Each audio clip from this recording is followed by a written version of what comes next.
welcome. Good to have you here. We're going to cover a couple topics here. This video will be again over partnerships, and so excited to have you here for this. This is not one of those topics that was a required thing going into to this course in terms of this being a focus on individual income tax, but I really do think there's some value in at least just giving you a little bit of exposure to this. Certainly if you have any interest in doing some tax work professionally, oftentimes what happens is you will do a business return for a client and then you'll do their personal return, and those kind of a lot of times go hand in hand. So having some knowledge of some business tax concepts, there's value in that. Again, obviously focus of this course was individual, but we're just going to spend a little bit of time kind of exposing you to some of these partnership and then later on some corporation tax concepts. Okay, so that's kind of where we're headed. We're going to jump in. Let me ask you this. What do we know about partnerships? Let's start with that. What do we know? What do you guys know about partnership from a tax perspective? They don't, like, the money goes to, like, the people that are in the partnership, but it's just reporting. Cool. Yeah, so the partnership, as far as kind of the administrative function, filing a tax return, it truly is informational only, right? So we're going to find that with a partnership, that information that's into the IRS, it's just simply, hey, just so you know, here's the money that we made, how profitable or maybe our loss for the business. Come on, Phil, you're good. But just know that the partnership itself not paying tax. Okay, it's the individual partners that would pay their share of tax. So if I have a partnership, how many do I need to have? At least two. Okay, right. So that maybe kind of goes without saying, right? But a partnership, you're going to have at least two partners. Okay. Now we think about partnerships in the context of individuals, but we're going to find that you could have a corporation that maybe is a partner in a partnership, right? Or a trust, or again, there's a number of entities that could ultimately be a partner in a partnership. Okay. So if Bill and I say, hey, we're going to go into business together, could we right then and there have a partnership? Mm-hmm. Okay. Yes. Would there be some value in putting some stuff in writing? Bill thinks it's a good idea. My understanding was I was getting 90% of the profit, and if there was losses, he was going to take 90% of the losses. I don't know where we mixed up here, but I mean that was kind of my understanding, right? So the point would be having some stuff in writing we're going to find is really valuable, really important, okay? But just simply us saying, hey, let's go into business together, right? If we are operating a business, we've formed a partnership, and we would have responsibility to file a partnership tax return, okay? And then split that income or loss accordingly. So let's jump in, take a look at some of these slides here. And with that would come finding this guy. Okay, sorry. All right, so I would know this. This would be something I would consider putting on a note card or just making sure you have handy. A partnership files form 1065. Okay, so again, it's an informational form. The partnership's going to have to make some decisions, some elections, things like do we want to report our income on the cash basis or the accrual basis? Things like do we want to take bonus depreciation, right? Things like what inventory method do we want to use? FIFO, LIFO, weighted average, right? So the partnership is going to make some decisions on behalf of the individual partners. Again, obviously the partners are going to have obviously a very strong say in what decisions the partnership makes, right? But the partnership on behalf of all the partners will elect on this 1065, right? Some of those various decisions, okay? Big key concept here. I want to make sure that we understand, right? So the partnership is a flow-through entity. You can impress your friends with that term. They'll be super impressed, right? So you can flow through, meaning, yes, we report all that information on the partnership return, but it flows through to the individual partners, okay? So you're not going to write a check. You're not going to make estimated payments with that partnership return, okay? So it's just simply informational. Those of you that have looked at that final tax return that I gave you, right? You noticed up there it said K1, okay, and it said 1065. So it was a partnership, and it was that individual partner's share of that partnership. In this case, it was a partnership loss that I gave you, right? So that's kind of what we're looking for with a partner in a partnership. They're going to receive their share of that income or loss, right? And the form that they would get is a K1. So every partner for their particular share of income or loss would get a K1, okay? So that's what we're looking for the individual partners. Here's the interesting thing. So let's say the partnership makes 100,000 bucks. Okay, so Bill and I, we got a partnership, make 100,000 bucks. After arm wrestling, we decide 50-50 is fair. Okay, Bill's pretty strong. So we decide to split it 50-50. So he gets $50,000, I get $50,000, reported to us on a K1. Okay, everybody tracking these so far? Okay.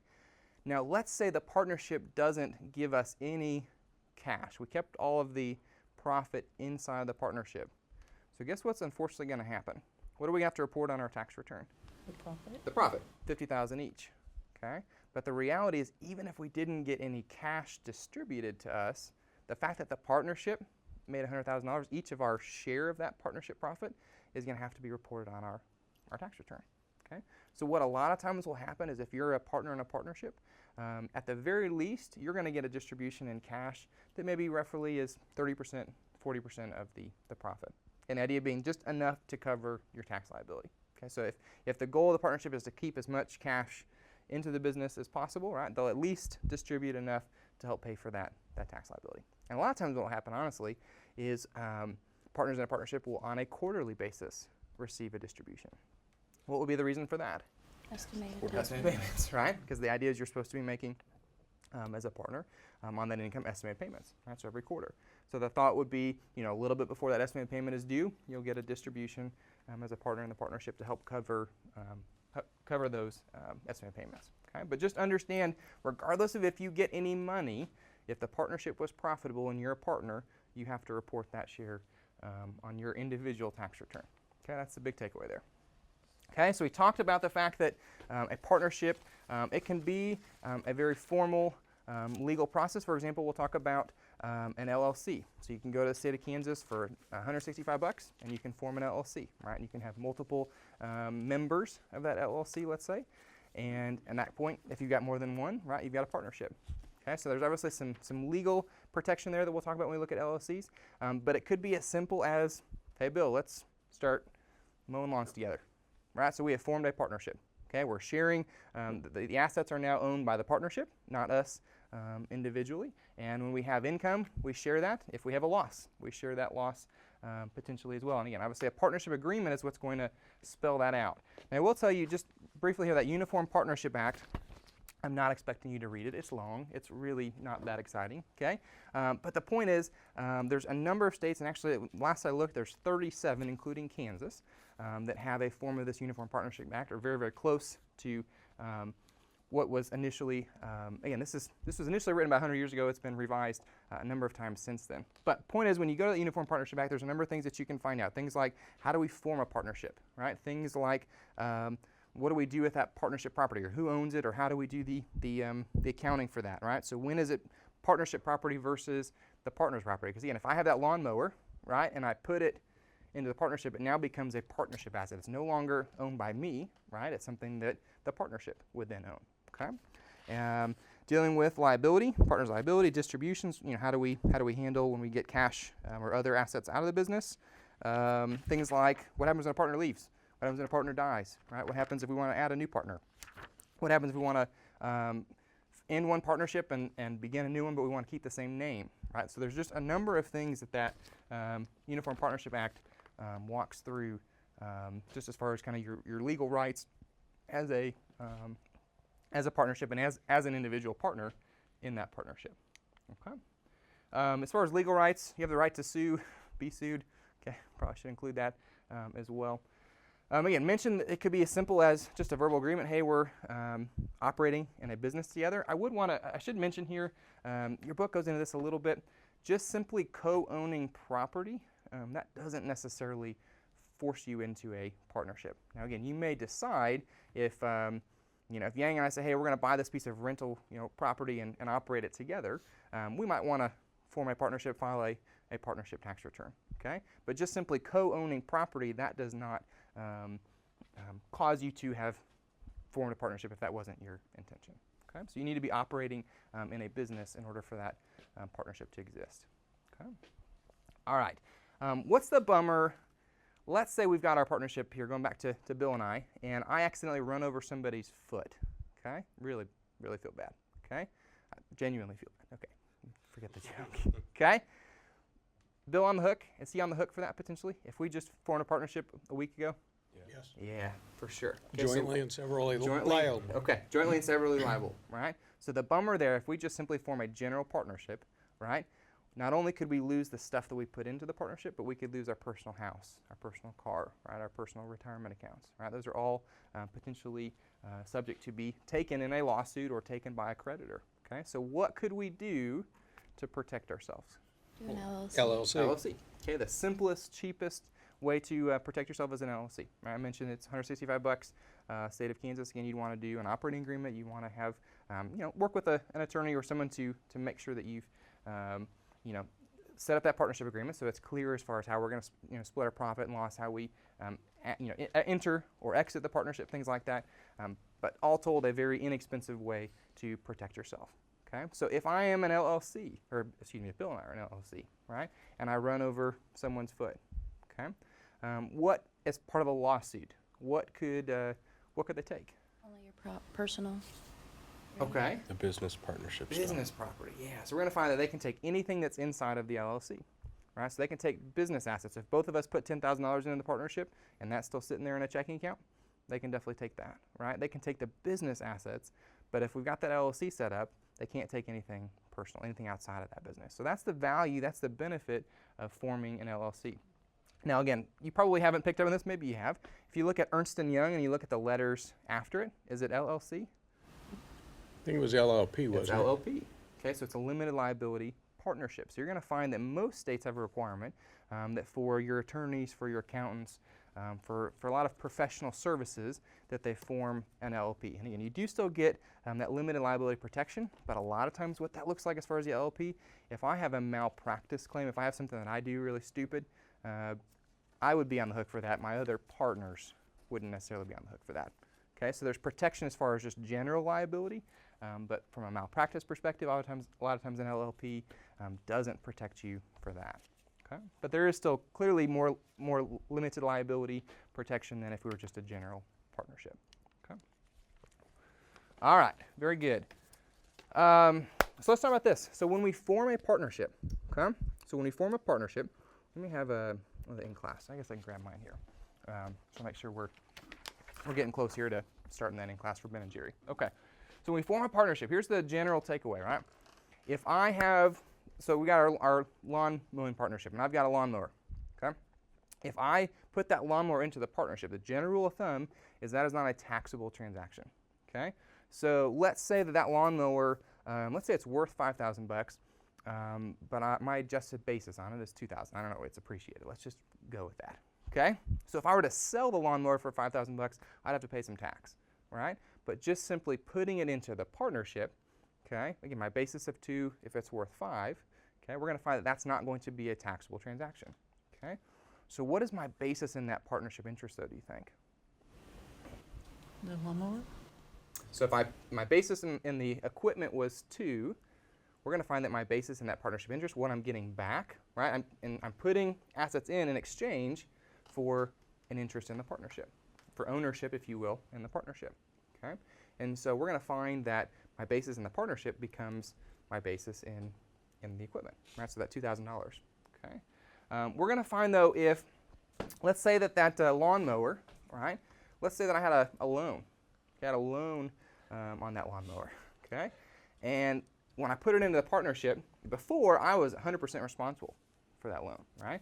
We put it in the partnership's now responsible, and guess what? Really what that means in our example is instead of being 100% responsible for it, I'm now 50%, and the other 50% Bill's responsible for, okay?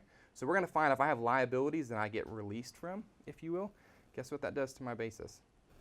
It makes it go down, okay?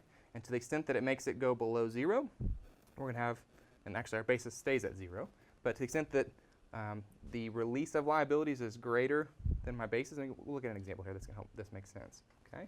We'll have to recognize some income, okay? So we can't have basis below 0, so if we have liabilities that are released in excess of that, we're going to recognize some gain. And again, that's the nice blue formula at the bottom, okay? If I've got liabilities that were mine that become other partners because I placed that asset in the partnership, again, my recognized gain would go up. I have to recognize some gain there. What if let's say that, so Bill and I have a partnership, and he puts in the equipment, and I just simply say, hey, I'm going to work really, really hard. Okay, I'm going to provide some services in exchange for my partnership interest. Do you think that's going to be taxable?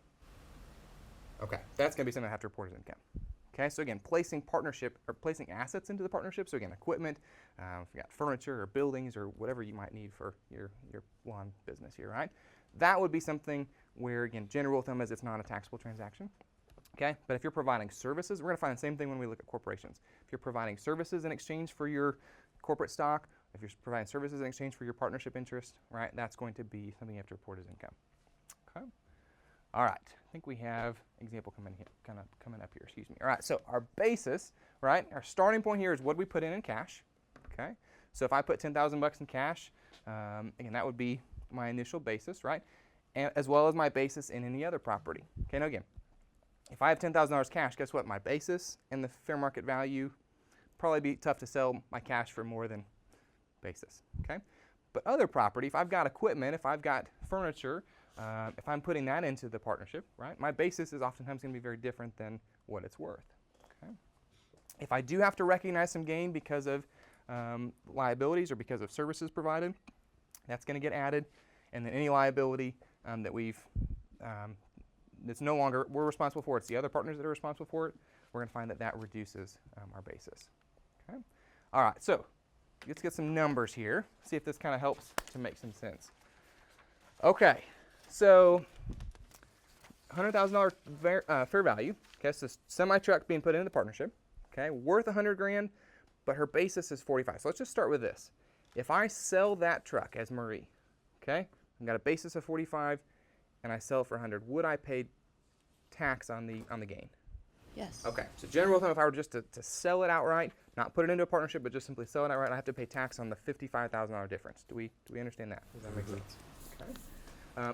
By placing it in the partnership, okay, we said general rule of thumb is that's not a taxable transaction, right? Placing an asset inside of a partnership is not a taxable transaction. And again, part of the reason for that, if you think about Congress and their intentions, they want people to form businesses, right? They want that to be something that isn't triggering a bunch of tax, because again, they want economic growth, right? And so one of the ways that happens is, Bill's the rock star, right? I've got the whatever. He's the rock star, right? But he needs my grunt labor, right? The point is we've combined our efforts, right? And we're stronger than just simply working separately. So that's a good thing, and you want to encourage that kind of activity. Okay, the $12,000 note. Let's talk about that. Okay, so Marie initially she was 100% on the hook for that, right? But if she places it into the partnership, is she still 100% responsible, or is there another partner that's taking on some of that liability? Okay. The other partners, right, in this case, are taking on the other 50%. So she's got a 50% ownership. There's other partners that have 50% ownership. Okay? So we're going to find that liability is going to cause her basis to go down. Okay? Now understand, right, the part that she's being released from is $6,000. Okay? Now if it was $60,000 that she was released from, what are we going to have there? Would she have some gain? Yeah. Okay, because if she had more liability released than her basis, then she would have some gain there. But because it's less than her $45,000 basis, we're going to find that that's not going to trigger any gain that she's going to have to report. What about the services that she provides of $13,000? Is that going to be taxable? Income. Okay, yeah, so that's going to be income. Okay, the $13,000 of services that she's providing in exchange, that would be considered some income. Okay, so taxable gain would be related to the $13,000. But understand as far as her basis, right, we're going to start with the 45, okay? Again, she's paying tax on the 13. So here's one of the things I want to make sure that we understand, right? When I pay tax, right, when I report income is maybe a better way to say it, okay? When I report income on my return, my basis just went up, okay? Just like when I report a loss, we're going to find that our basis goes down. So remember we said, we're talking about at-risk rules. We talked about how many chips do I put in the center of the table. So part of that was what did I invest in the partnership, but it also was anytime I made money, right, I reported income, we saw that our at-risk, in this case our adjusted basis, is going to go up. Okay, it's going to go down though for her share, or the share of liabilities that she's no longer responsible for. So she's still responsible for $6,000, but the remaining $6,000 the other partners are responsible for. Okay, and she would have to report some ordinary income for the service that she provided. Okay, so that's also the other piece to this. All right, questions on this? General rule of thumb, if I put assets into the partnership, okay, is that considered a taxable event? Okay, general rule of thumb, it's not. Okay, the one exception to that being if I have a release of liabilities in excess of my basis, now we've got some tax that we have to pay. Okay, but again, providing services, we're going to find that while it does increase your basis, it also is taxable. Okay. do me a favor. Let's work on number 1 here, okay? Let's see how you're doing on this. So Ben and Jerry, let's see if you can rock that out. We'll take a look here in just a minute.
see how you did on this. So we're looking at basis and potentially some taxable gain for our two partners here, Ben and Jerry. So let's see how you did. Okay, so we said the general rule of thumb is when I as a partner put assets into the business, we said that's generally not taxable. Right? So the first partner here, as far as Ben, okay, $80,000 fair market value for the equipment, basis of 35. So again, if Ben just simply sells the equipment to some third party, would we have taxable gain there? Yes. Okay, we would. But putting it into a partnership, right? What do you think as far as any recognized gain or loss? None. Okay, No. it's nothing. No recognized. Remember, recognized means it's on the return. Okay, do we have to report anything on Ben's return as far as recognized gain? And we're going to find the answer here is no. Okay, recognized gain is nothing. Okay, no gain recognized. So his basis in that partnership interest becomes what? 115. 35. 35. Okay. Yeah, we're going to find it's going to be 35. In the sense that his basis in the equipment, that's okay, becomes his basis in the partnership interest. Okay.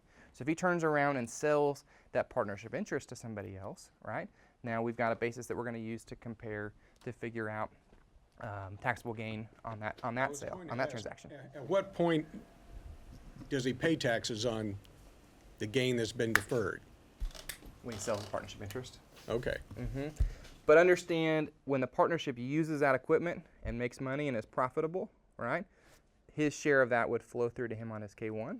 So he is going to be paying taxes, not necessarily on the gain related to that equipment, but on the gain generated by the partnership, by being profitable in their core business and their business operations, if that makes sense. But assuming that partnership... I was just wondering how long it's deferred, whether... Until he sells it. Okay. Yeah, until Ben sells it. For sure. So Okay. a lot of times you have very low basis, high value assets that you're, until you sell it, you're not paying the tax. Well, that brings up another question that I was confused about. Basis doesn't necessarily have anything to do with partnership ownership. No, You could have not two necessarily. partners, With each very different contribute a basis. $100,000 piece of equipment, but one has a higher basis than the other. Correct. That is true. Yes. That basis does not necessarily reflect ownership. Yes, I would agree. Okay. I would agree. Yep. Because if one, for example, if one provides $100,000 of services and one provides equipment worth $100 with a basis of $10,000, they're going to have a very different basis, right? But they're going to have very likely the same ownership in that business. That's what I was... Correct. Yes, I would thought agree. it was a little Yeah. confusing. Nope, I would agree. I would definitely agree. Okay, so 35,000 basis for Ben. Okay, so Jerry's performing some services. So for his 20% ownership, right, he's performing some services. So gain for Jerry. Okay, gain of 20, right? So 20,000 of services. So he's gonna have to report his income, 20,000 bucks. But here's the good news. Okay, the good news is his basis is 20. Okay, do we like high basis? The higher our basis, when we sell, the less tax we pay. That's why, for example, if I've got, Grandma's got some Google stock that she invested in 20 years ago, 15. Let's go with 15. That's probably more likely. How long have I been around? I don't know. Let's go with 15. Okay? The point would be she paid $1,000 for it. It's worth $100,000. Let's just go with that, right? If Grandma on her deathbed says, "Here, take it," you say, "No, because I want the basis of $100,000, not the basis of $1,000, so that when I turn around and sell it for $100,000 the very next day, right, I don't have to pay any tax because I have a higher basis." Again, the term there was you get a stepped-up basis. So we like that higher basis, right, because when we sell that asset, we don't have to pay as much in tax. Okay, a higher basis. Guess what it also does? It also allows us to take more in losses. Right, so that higher basis allows us to be able to, if things are not going well, to be able to take more in losses as well. Okay, all right, perfect, cool. Let's keep on moving here. Any questions on that? Okay. All right. Let's look at another example here. Okay, so we got Leslie. She's got value, or the value of this land she's putting in the partnership is $2 million. Okay, basis of $450. And a mortgage, okay, she was responsible for that mortgage of $1.2 million. She puts it into the partnership, and is she now 100% responsible for it? No. Okay, she's only a 60% partner, which guess what? That means the other 40%, other partners are responsible for that, or their share, if you will, of that liability. Okay, so what is that going to do to her basis? The fact that she's no longer responsible for the $1.2 million. Cause basis go down. Okay, so if we do some quick math there and we look at 40% of that 1.2 million, we're going to find that it's 480,000. It is bigger than her adjusted basis. Okay, so adjusted basis is going to go down to zero. Okay, and we're going to find that we're going to have some gain here for Leslie, because think of it as she's being released of that liability. Right, it's as if somebody gave her some cash and said, "Here, pay down the liability." Right, she's no longer responsible for as much of that mortgage as she was before. Okay, so her basis is zero. Okay, and she's going to have to report $30,000 of gain there. Okay. All right, so the share of liability that she's no longer responsible for is, again, that mortgage amount times the other partner's ownership. So if she owns 60, there's 40% that other partners own. Okay, so that's the portion that she's released, if you will, from that liability. Okay. All right, perfect. So let's talk about this in terms of what causes basis to change. All right, so we talked about our initial basis. All right, so initial basis when I put an asset or provide services to the partnership. Okay, but again, if I put in more into the business, right? So working with a business right now where it's unfortunately struggling a little bit. So guess what the owner's doing? Putting in more cash, right? Continuing to invest more and more cash. Well, again, that causes your basis to go up. Okay.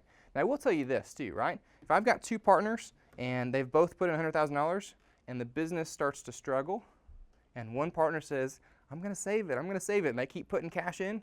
The other partner says, "Good luck. I'm out," right? Or they don't want to put any more money in.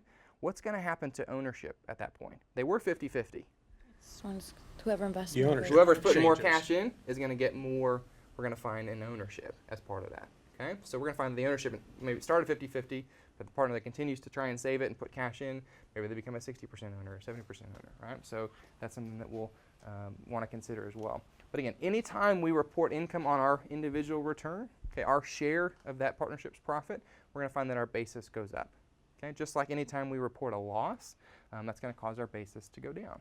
Okay, as well as distribution. So again, what is a distribution? What's that mean? When they give you cash. Give or you cash. something.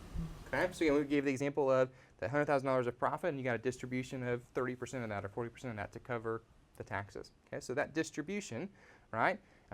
Understand that that distribution causes basis to go down. So it'll cause basis to go down all the way to zero. If you continue to get distributions, okay, then you've got some gain. Okay, and then it's as if they've given you your initial investment back, and if you continue to get cash, we're going to find that's going to be reported as a gain. Okay. All right, very good. So increase in liabilities, we're going to find that's going to cause an increase in your basis as well, whereas a decrease in liabilities we find would cause basis to go down. All right, so we've got Caden and Bryn. They enter into a partnership. Okay, they're 50-50 partners. Okay. All right, so Caden put some land in. Okay, it's worth 70. Excuse me, it's worth 150. He's got basis in it of 70. Okay. Recourse liabilities, meaning they're, again, let me just ask this question. Recourse, what does that mean? It's a recourse liability. What do you think that means? That the outsider can hold the partner liable for Okay. Perfect. that Yeah. portion. Yep, perfect. So recourse liability, they can come back after the partners for that liability. Okay. So understanding a recourse liability situation, that's going to cause your basis to go up because they can come after you for that particular liability. Okay. So the partnership has that of 103,000, and then the partnership earned 42. All right. So for Caden, what's our starting point for his basis? We do our calculations. Okay, we're going to start with 70. Okay, so that becomes kind of our starting point, right? If the partnership takes on, in addition to that, or after the formation, right, takes on some liabilities, and it's recourse, meaning they can come back after the partners, and they're 50-50 partners, okay, what happens to Caden's basis as part of that liability that has been taken on? Is it going to go up? Yeah. Okay, cool. It's going to go up. Is it going to go up by 130 or up by his share? His share. His share. Cool. So we're going to find half of that, or 65, is going to cause it to go up. And then if the partnership earned 42 and they're 50-50 partners, guess what? They're going to get a K1, each of them, right, where they're going to split up that profit. So his share of that is going to be 21. Okay, so 156 is where we end up as far as his basis at the end of this year, factoring in our initial basis, factoring in his share of liabilities, factoring in his share of profit. Okay, and again, higher basis means in the future we can take more in distributions, we can take more in losses, right? So higher basis, if we sell our partnership interest, right, we pay tax on less of that sale. So this is all good stuff. Okay. Questions on this one? I know you got another in class. I'm going to maybe keep moving here. We'll do 2 and 3 together. How about? All right. Big takeaway. Okay. I know I've mentioned this, but I want to make sure we really do understand this. The partnership itself does not pay tax. We all feel good. We understand that concept. Okay. The partnership, yes, it files a return, but it's informational only. I keep using the term K1. Some of you maybe haven't seen a K1. So let me just kind of, as a reminder, show you what that looks like. Okay. So again, a K1, all right, is going to have some information about the partnership. Each partner is going to have their information, their social security number. There's going to be information in terms of profit and loss, right? Their share of ownership, okay, their share of, again, a lot of times these are going to be the same in terms of profit, loss, and capital, but sometimes it could be that you have a different ownership as far as your capital than your share of profit and loss. Okay, maybe I put a bunch of money in, but I'm not the rock star actually operating the partnership, and so my share of profit and loss is only 20%, even though I'm a 30% owner in that partnership. That's the way we've structured our partnership agreement. Okay. One of the things I want you to be aware of, you'll see this for your tax return. Okay. As far as our capital count, okay, if it's marked on that tax basis, that helps us to determine our at-risk. Okay. So in this example, if I had $50,000 here as my beginning capital, okay, that would give me an understanding as far as how much loss I could take, right, in order to still be considered at risk for that particular loss. Okay. In addition, if I had some liabilities that were qualified non-recourse or recourse, that would cause at risk to go up as well. Okay. All right. So we got this K1. One of the things I want to point out here, why do we have all these different boxes? Why do we have interest income separate from short-term capital gains? How about? Why would we want to separately state those for our partners? The flow-throughs retain their character. Okay, so the flow-throughs retain their character. So what that means is if the partnership had a short-term capital loss, your share of that's going to flow through to your individual return for Schedule D, okay, for that capital gain or loss, right? Or if you had if the partnership had a collectible gain, taxed at 28% rate, you, as an individual partner, your share of that is going to be taxed at that 28%, okay? Or interest income, we'll find, again, could be taxable, could be tax-exempt interest income, right? That would be reported on that line 5, okay? So again, line 1, the most common that you're going to see, box 1 I should say, that's just your core operations, your core business income. Not always do you have some of these other boxes, but to the extent that you do, the partnership is responsible for separately stating that so that it retains its character when it flows through to the individual partners. Okay, so you'll see as well as part of that distributions. Okay, so one of the really fun projects I had at Ernst & Young before I left was going back. This was a partnership that was out in California that was operating, and we had to look at about 20 years of information to figure out, yeah, exactly, basis for that partnership. Right? They were getting ready to sell it, and they're trying to figure out the partner's basis in that partnership to make sure that we properly reported gain or loss. So the problem was this was 20-some years ago, and unfortunately there hadn't been a basis schedule that they thought would be a good idea to put together. I don't know why. Again, I was fairly new on this particular client, but I was like, you gotta be kidding me. So I'm like doing one of these, dusting off the old, I mean, they had some warehouse where they were, keeping these old tax files from 20 years ago, and so it was a process just to even find them and get them and go through them and figure out, what the partnership had earned 20 years ago, and then what the individual partners, what their share of that profit and loss was. Okay, so that was quite an adventure. So if you are starting a partnership, one option obviously is to just simply make sure that you maintain your partner's capital accounts on a tax basis. That helps to alleviate that issue. If you do it on a financial accounting on a GAAP basis, you then still have to go and do a bunch of legwork. So, or simply put together an Excel spreadsheet where you're keeping track of changes in basis. That would be another way to handle that. All right, save yourself some time though. Okay. We did bill like thousands of dollars for that project though, so felt kind of bad, right? But so it was good work for EY, but definitely something that was a bit of a challenge. Okay, so separately stated in terms of those items of income and loss, because again, they retain their character as they go through to the individual partners. As far as when that partnership return is due, understand that for 2015, those returns were due, if it was a calendar year tax, or calendar year partnership, excuse me, it would have been due April 15th. But starting next year, they're bumping it up a month, and it's going to be due March 15th. So kind of strange, but just something to be aware of there. Okay, so you are able to get an extension. So again, for the April 15th due date for the 2015 returns, you can get a 5-month extension to September 15th. And again, it'll be a full 6 months extension from March 15th to September 15th for next year. The idea, though, just kind of, if you're curious about this, because an individual return is due April 15th and you can get a 6-month extension to October 15th, the idea is you want those partnership returns to be done first, because you as a partner are waiting. You can't file your return until the partnership gets their act together, right? Now, part of the challenge, to be fair, sometimes you have a partnership that's invested in a partnership, that's invested in a partnership, that's invested in a partnership, okay? And this happens, right? So you find that this guy is waiting for this guy and this guy and this guy. So it's kind of this trickle up effect. Let's go with that based on my analogy there, right? So that is part of why having that ability to extend it and give a little more time is necessary when you have that kind of situation, okay? But the point is having them all done by September 15th gives you a month, right, as an individual to get your return finalized. So, okay. Let's keep moving here.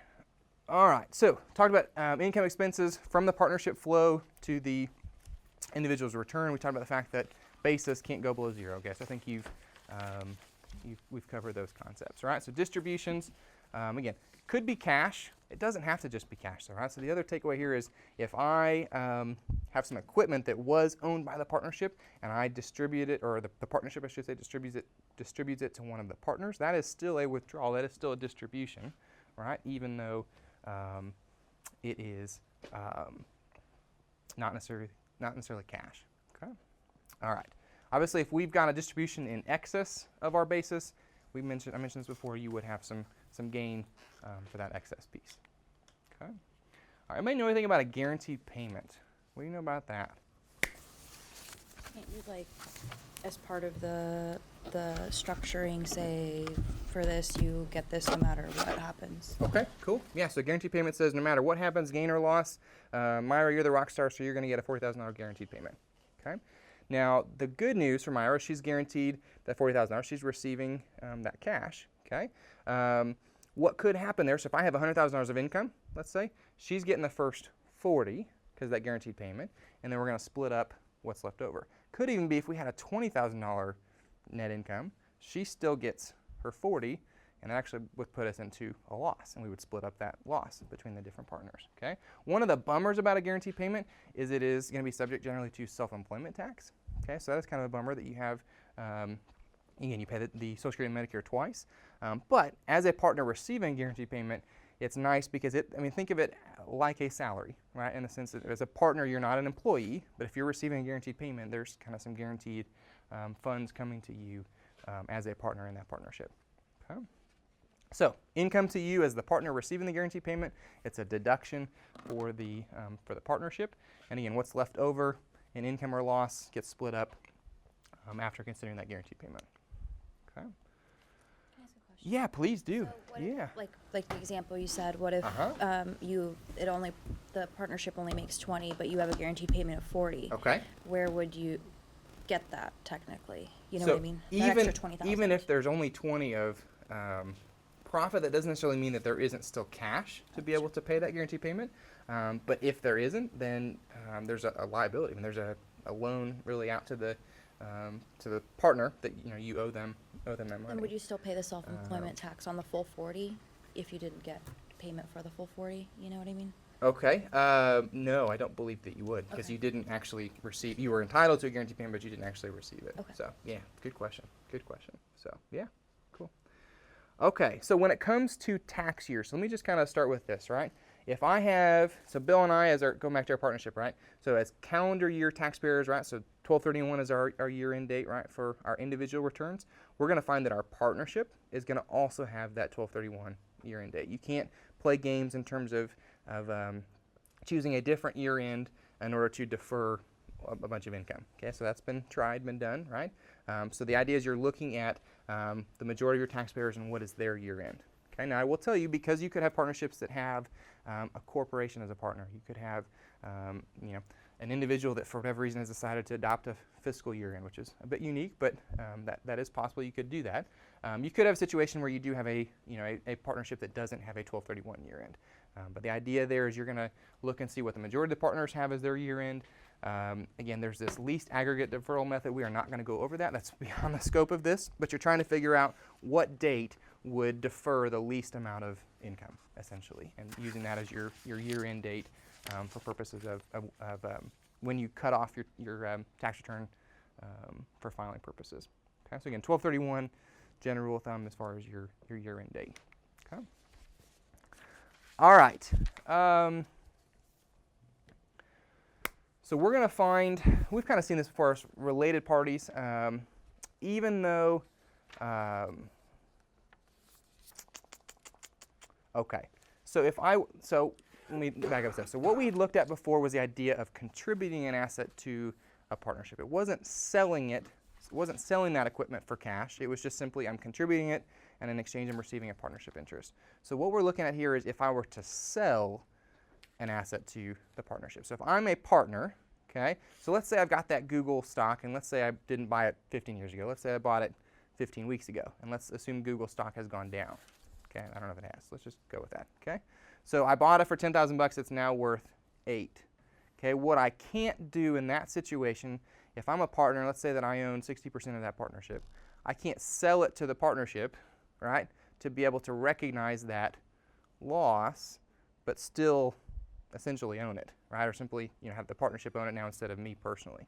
Okay, that we're going to consider that a related party loss that would be disallowed. Now, what if I owned? Yeah, go ahead, Phil. Why would you do that? Why would you do that? So I would want to recognize the loss, right? I would want the ability to record the loss, report it on my tax return, but still own it, right? So you can't. That's essentially what's going on there, right? Where you're still technically owning it, but you're trying to trigger the loss so you can take it on your tax return. So I can't on 12/31. Right, to say I don't like my taxable income, so I'm going to sell a bunch of stuff but really still own it, is kind of the way the IRS views that. If I owned 30% of the partnership and my wife owned 30% of the partnership, guess what? That's still going to be considered collectively. It's as if we own 60%. We own more than 50, right? Or if my mom owned some, or my kids own some, right? All of that's going to be looked at for ownership purposes to figure out if you're more than 50, right? Those losses are going to be considered disallowed. Okay, if you're selling it to a partnership. And if you got a gain, that is going to be taxable if you sell it to the partnership. Okay. All right, let's talk LLCs. So what do we know about LLCs? I've shared a little bit, but what else? What do you know? Could we have one owner? Mm-hmm. Okay, so very, very common with an LLC to have a single member LLC, so one owner. Okay, that wouldn't be a partnership, right? So partnership, you'd have to have more than one, at least 2 owners, at least 2 members. The term is a member. Okay. A lot of flexibility as far as how you split profits and losses. One of the things I really like about an LLC, anybody can make decisions. So we didn't really talk a ton about this, but if I had a limited partnership, anybody know anything about a limited partnership? So why would I want to be a limited partner? What's the value of being a limited partner? One of the partners. What, sorry? Only one of the partners makes decisions. Okay, so in a limited partnership, we're going to find that our general partner, or it could be general partners, make the decisions. But what's the bummer for them? They're liable. Yeah, they got liability, right? So they've got unlimited liability. As a limited partner, while I don't get the ability to make decisions, I do get the protection of limited liability. Well, an LLC, guess what? I can do both. I can make decisions, limited liability. Sounds like a good plan, right? So regardless of, if I'm the one running the day-to-day operations, as an LLC member, I would get that limited liability protection, but I also would get the ability to make decisions and participate in management. So that's really nice. Okay. All right, so S Corp, you're going to find that you have to split profits and losses for an S Corp based on your ownership, whereas again with an LLC, there's more flexibility as far as how you split up your profit and loss. Okay, and again, as an S Corp, you're going to find you've got to have more than one owner, whereas again, you can have one owner for an LLC. Okay. Interestingly, you can be an LLC legally and elect to be taxed as an S Corp. Okay. There's actually some advantages in doing that. I was going to talk about that in the corporate, but we'll talk about it here. How about? So the bummer with an LLC is if my share as an LLC member generally is going to be subject to self-employment tax. Okay, you're going to find that with an S Corp, one of the advantages potentially of going that route is you look at the law and it talks about paying a reasonable salary. So the idea being as an S Corp shareholder, okay, you can receive a reasonable salary for the work that you're doing, okay, and reasonable. That's a fun discussion that there's lots of court cases as far as what that looks like, and the IRS will regularly challenge what you decide as a reasonable salary, okay? But the point would be this. If there's $80,000 of income and you determine a reasonable salary of 50, the remaining 30 is going to pass to you as a shareholder. You're going to pay income tax on it, but it's not going to be subject to Social Security, Medicare. Okay, so it's not going to be, you're not going to have that self-employment tax that you're going to have to pay.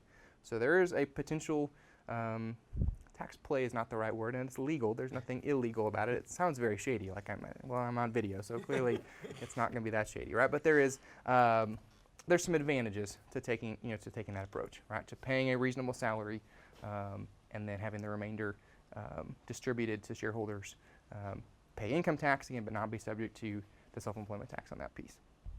Okay, let me ask you this, just because we're tax rock stars now. If I had to make a reasonable salary argument of $200,000, if I couldn't really do much below that, is there much advantage to doing that? What am I saving, I guess? Am I saving the 15.3%? Does that make sense? Social Security times 2, Medicare times 2. Am I saving all of that at $200,000? If I have to give a reasonable salary of $200,000, I couldn't do anything lower. What's my savings there? Does that make sense? We're talking about Social Security being capped. Does that sound familiar? So if I have to do a reasonable salary of $200,000, well, guess what? That reasonable salary of $200,000 would be, I'd hit the cap, right, as far as Social Security goes. So the savings in that case would just be the Medicare piece. Okay, so there is still, if you got somebody that's $1 million income and they have a salary of $300,000, that's a nice savings on $700,000 to 2.9%. Okay? So they'd cash a check. Okay, but the point is sometimes the hassle of going that route and paying a salary and dealing with withholding and dealing with unemployment taxes, which you have to deal with all of that if you've got an employee, right? Sometimes that's not as advantageous if I'm already going to be over the Social Security limit. Okay, so Okay, I'm getting confused. yeah, that's okay. That's okay. Self-employment tax, So there's two pieces to it. There's Social Security right, and there's Medicare. right. Okay, so if I'm an LLC and it's all subject to the self-employment tax, okay, I'm going to pay up to $118,500 was our limit for 2015. Of that, I'll pay Social Security on $118,500.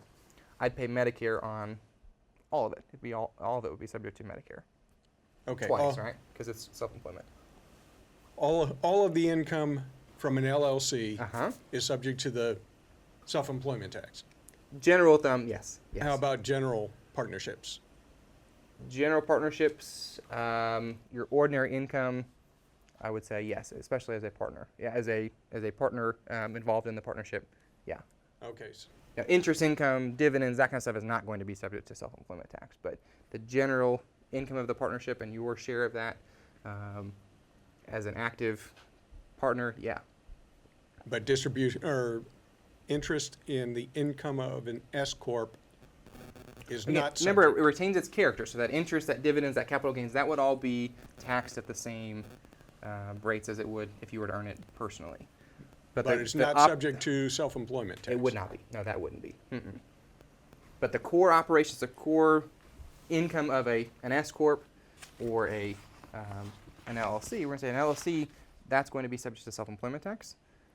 The income as a shareholder of a corporation is not going to be subject to self-employment tax. But again, you're supposed to pay a reasonable salary.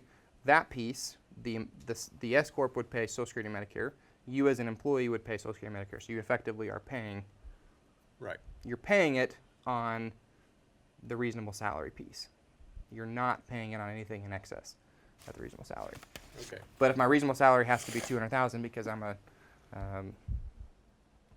profession that I couldn't make an argument for 50 when everybody else in my profession is making 250, there isn't as much of savings to do it that way.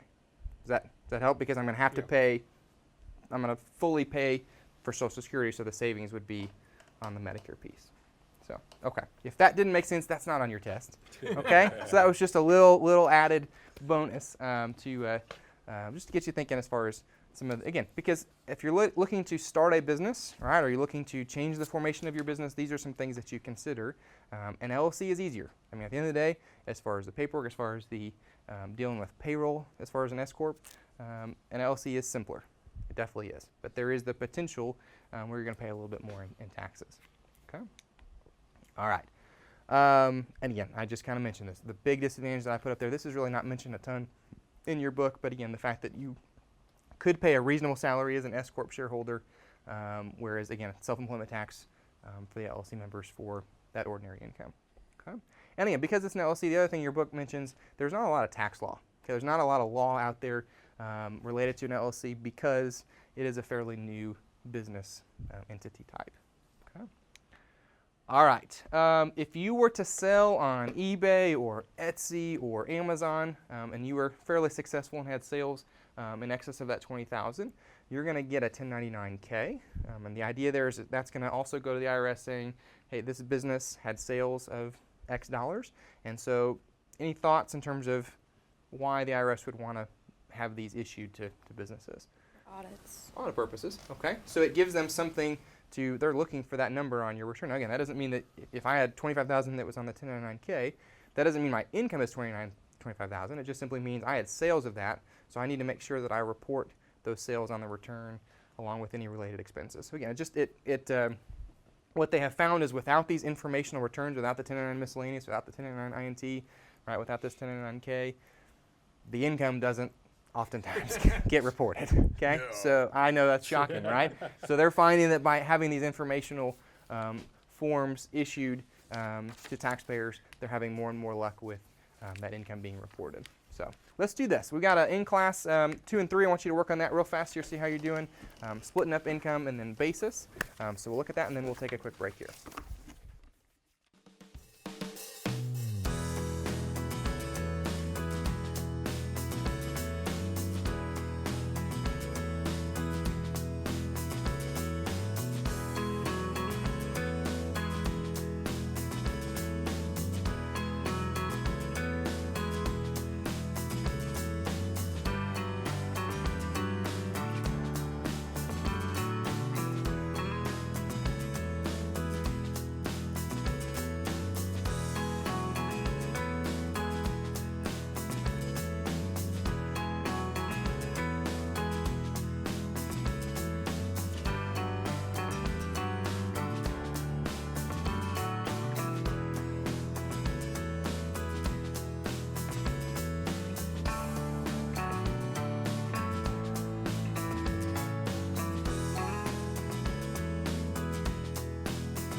Alrighty, let's hop in, take a look at this in class, see how you guys did.